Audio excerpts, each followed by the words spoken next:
Today we are going to talk about PESSPA, what it is, how it can help your school, and most importantly, how it can improve children's physical, emotional, and academic performance.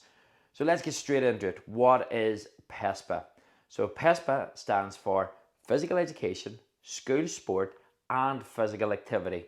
These three areas are what's going to help improve children physically, emotionally, socially, and academically. So first of all, PE, so physical education. When we look at this, in Northern Ireland, we have our different strands. We have dance, we have athletics, gymnastics, and games. Let's quickly break each of those down and how that covers the curriculum. First of all, games. When you do PE in school and you're looking at the topic of games, what we're looking at here is building the fundamental movements that are going to contribute towards playing sport or being physically active for the rest of their life. So throwing, kicking, catching, running, spatial awareness, all of these areas are what we look at when we do games. So games in PE is not sport. That's key.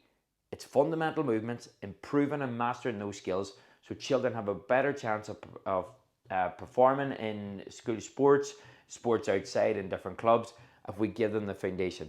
Next of all, we look at athletics. Three main areas in athletics: locomotion, so all of our movements, so we're running or hopping or jumping or different directions. We have then our throwing, so our different types of throws. Then we will have our jumping and landing is key for safety as well as actually learning about how our body moves.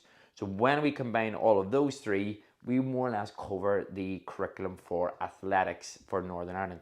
Then when we look at dance, this one scares a lot of teachers, but really when we look at the curriculum, what we have to really cover is moving and expressing the body.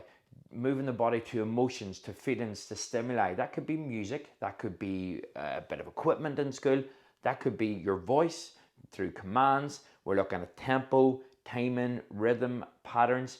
Yes, you may have to learn the odd dance routine, but guarantee it is fun. Next of all, then we have gymnastics, another one maybe where some schools may feel that they don't feel that confident or competent in delivering. Start with the basics. Teach children a tuck, pike, straddle, front support, back support, and then add that into patterns or sequencing. That is a foundation base.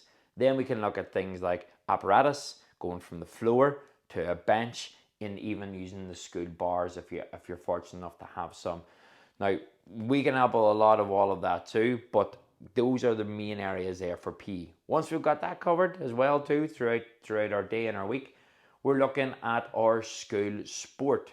So this is when it comes into maybe our after school clubs, maybe having lunchtime clubs as well, even morning clubs where you might have a mini league. So it's really getting children into actually playing the sport. So it's not PE, it's school sport. So it's whenever you're going off and you're doing your sport competitions, when you are entering little teams into your wee areas where you're going to go and you're playing your mini leagues. The big thing with this, and I would emphasize this hugely, give children the opportunity to play a variety of sports, so a multitude of sport, so loads of different sports. And especially if you're in an area or in a school that focuses on one specific sport, try and really get the children the opportunity to explore basketball, cricket, volleyball, netball, whatever it may be. Give them the opportunity to explore that. Then finally, what we have then is physical activity. So each day, children should be getting 60 minutes of vigorous activity every single day. Right? So vigorous activity is really whenever you're moving and you're struggling maybe to hold a conversation. Essentially, that's what we're looking at. So we're getting them up, we're getting them active. How do we implement that in the school day? Number one, first thing in the morning. You can set up a running club. Again, you don't have to do it around the school. Set up a few cones in your sports hall or outside in the yard and get them to do laps. That could be number one. Change the daily mile into the daily time. I will explain that in another video as well. So you can search up for that one.